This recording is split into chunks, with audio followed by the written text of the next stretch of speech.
Hello Alkalites, and welcome back to After Plague. In this week's video, I did not know what I wanted to draw, but I did know that I wanted to do it with a color palette that might be a bit outside of my comfort zone. So I went to an art prompts website, I gave myself 5 chances to generate a prompt that I liked. The prompt that I generated was a dark rider on a black steed in the snowy, forbidding woods. So that's the image that I had in my head at the start of this illustration, and then I generated a couple color palettes. The color palettes that I generated are quite bright, so it was difficult to choose one that I could use to be a dark rider in a snowy forest. The way that I do color palette challenges is I treat the digital colors like how you would be able to mix paints. So if I can combine them, if I can use layer styles on them to alter the colors, then I think that's fair game. So I start with this set of colors, and in order to make a darker color, I might layer 2 of them on top of each other and use a multiply layer. To make a lighter color, I might use a screen layer or a color dodge, I think. I decided on this like purple and green color palette that I generated here. I thought there were enough colors in this that I could do a dark rider and a dark horse, have them separate from each other, and also have some sort of element of magic with the green, have something like glowing and bright. So I started off by drawing this horse. I wanted to give it like a very ethereal looking tail, very flowy, and have it almost wrap around itself in a very fluid way. I did have to reference like an actual picture of a horse, and it's not exact on. I'm a little bit confused about how the chest anatomy of the horse is supposed to work. I have no idea. I think mine turned out okay, but for a while it was the biggest struggle in this illustration. This next sort of big struggle that I was having was how to position the rider. I don't draw a lot of people riding horses. That's one of the reasons I love doing these like prompted challenges, is so that I can draw something that I might not have previously considered. So I had to think about how somebody would sit on a horse, how their hips would be placed, how their legs would be placed, especially because he's not seated in a saddle, so his legs would be hanging sort of differently, he would be resting sort of differently on the back of the horse. I also decided to make this dark rider sort of a forest entity, some kind of druid maybe, or some forest god, so I gave him this mask with these branches, these trees that are reaching up and like curling into the sky. Originally, I was going to design the mask with roots flowing down from those trees across his face, but I decided against it. I still like that idea though, and I might design a mask like that in the future. The line art, because this is a color palette challenge, I like to give the line art a lot of texture and a lot of character, so even if the colors completely fail, I can still have the line art if I want to color it again, and I can also still have the line art be a prominent part of the image even if the colors are a little bit weaker. So I did put a lot of time into this line art, especially things that had a lot of texture like the horse's mane and tail and the rider's robes. I am really trying to focus on creating some fun texture with the line art. I feel like my artwork has been lacking texture recently, and I'm not sure what I can do to fix that. Like, I want more of a brush texture, I want more of a fur texture, I want more of a line art texture. So I'm really trying to imbue that in my art right now, but I'm definitely still learning, and this is one of the like easier ways that I know how to add texture to an illustration, is by using the line art and adding texture as I go. I would also like to mention that I streamed this illustration on Twitch, I think from start to finish, so if you'd like to get a sneak peek of what I'm working on next, you can follow me on Twitch. I'm After Plague on Twitch. You can also keep up with my work in progress and stuff like that on my Instagram. Just for some sneak peeks, I'm After Plague on all social media except Twitter, where I am after_plague. I realized in this illustration with the horse's line art that his leg just kind of disappears randomly, so I do go back and fix that. I don't know what happened, his leg just sort of got lost in the crossfire. Again, I really wanted this hair to be like voluminous and thick and have a lot of shape in it, and I used the line art to convey that.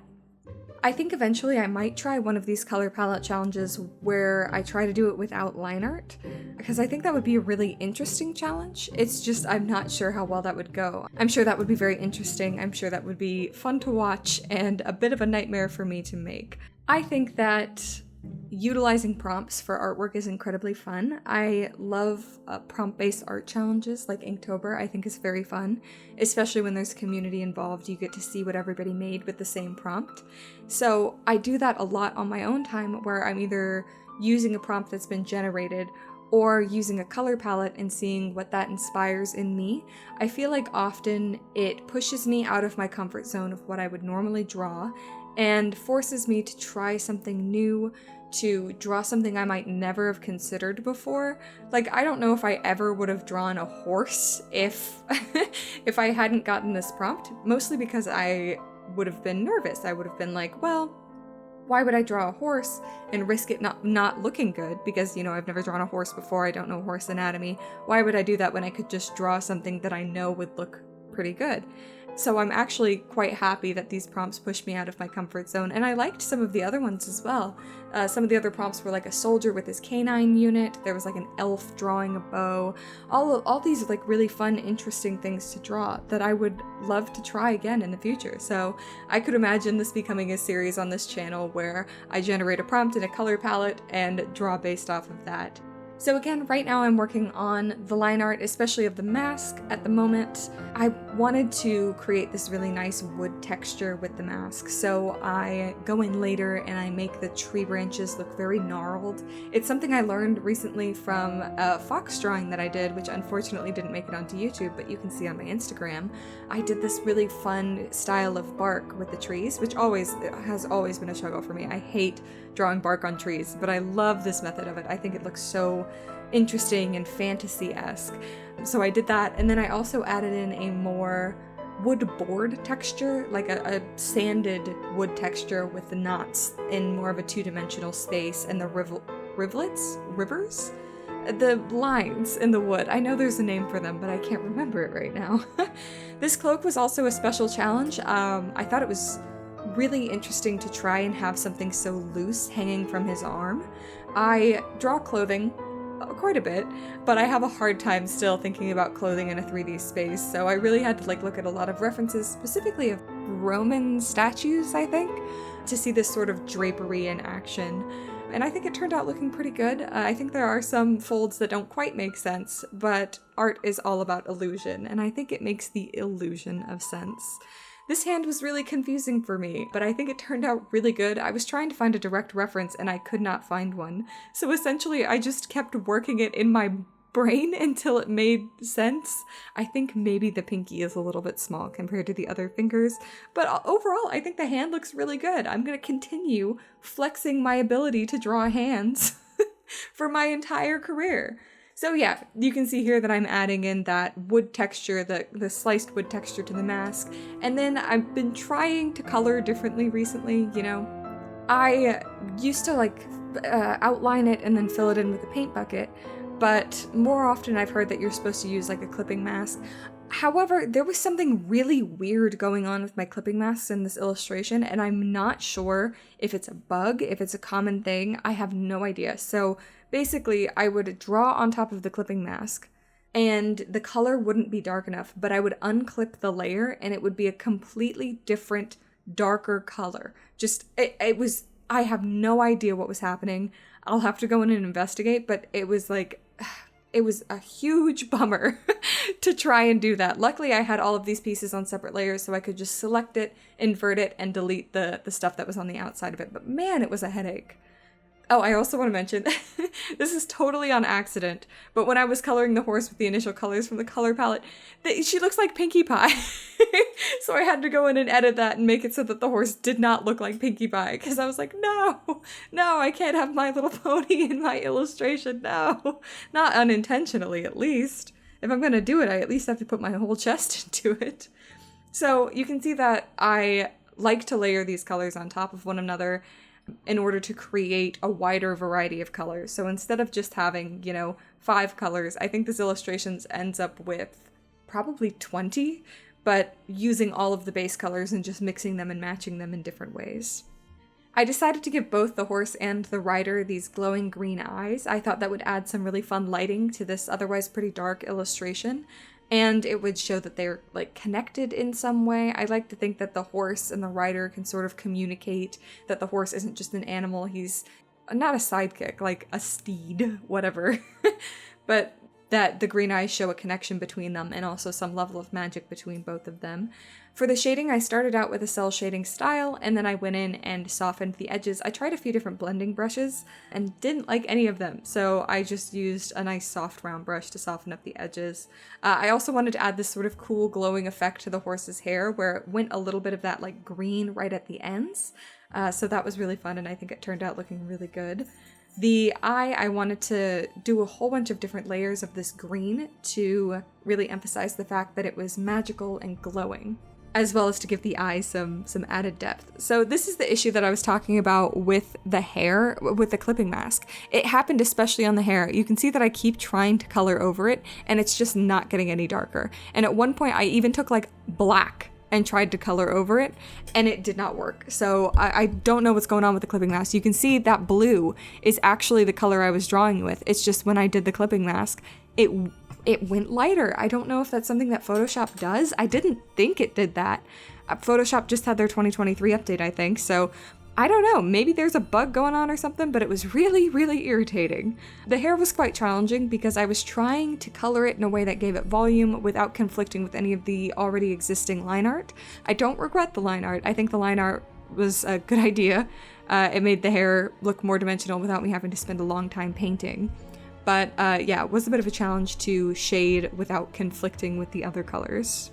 The other thing with the horse is that even after sort of shading their body, I felt like they needed some more texture. So I went on an epic quest for a hairbrush, and it took me literally so long to find.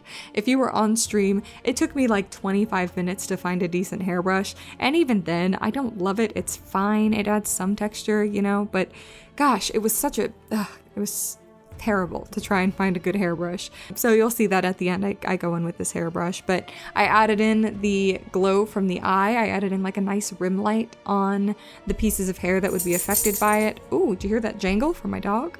But yeah, I added in some glow from the pieces that might be affected by it, and then I thought like, maybe the horse is too light colored, because it said it was a rider riding a black horse, right? But I didn't want a black horse because that would blend in with the background, you know, because it's night.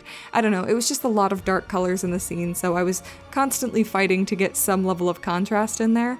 And that was the main feedback that I got at the end of this like finished piece, was that there wasn't a ton of contrast, that there needed to be a brighter color, that the robe should have been a different color, a bit brighter. And I can agree with that feedback to a certain extent. I think that there is sort of a difficulty in seeing the difference between the cloak and the horse. They do have different undertones. The cloak is definitely more of like a reddish purple, and the horse is definitely more of a bluish purple. It was definitely a challenge because of the color palette that I had generated that I had to stick to, but I don't know, I still think it turned out okay. I just think maybe there could have been a little bit more contrast in some areas, maybe like a trim on the cloak or something. I still have the line art. Speaking of, if I launch a Patreon, I'll have all of my line art available for download so that you guys can color my artwork too, and I would love to see your interpretations of this.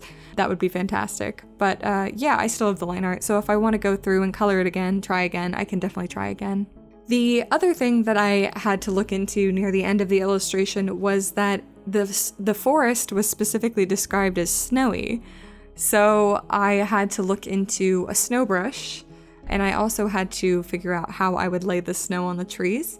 I think I found a snow brush that I really, really like. I will put a link in the description to that brush if I can find where I got it, I think. If I can't, I'm really sorry, but I'll try and put a link there because I really enjoyed using this snow brush. I thought it was extremely helpful. So if you want to use a brush that's similar to that, check the description. Hopefully it's there.